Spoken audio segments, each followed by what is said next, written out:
taking off your vinyl off of the jacket, you need a hot iron with no water in it at all and some tweezers to peel it off.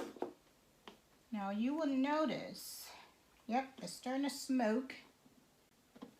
Be careful not to burn your hands. And you're gonna pull it off with the tweezer.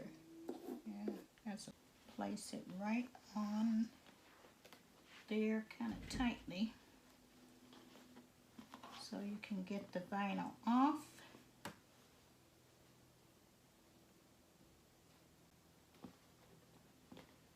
Raise it up a little.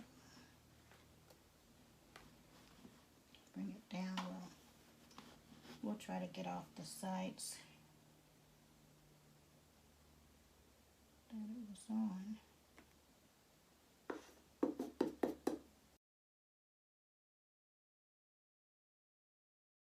What we're going to do next is spray it with Gooby Gone because it's sticky and it's a vinyl.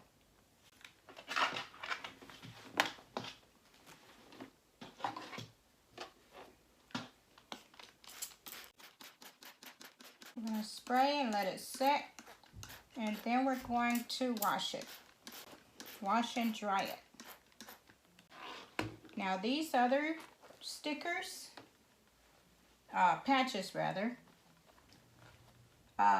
were put on after we took off the vinyl on the other ones.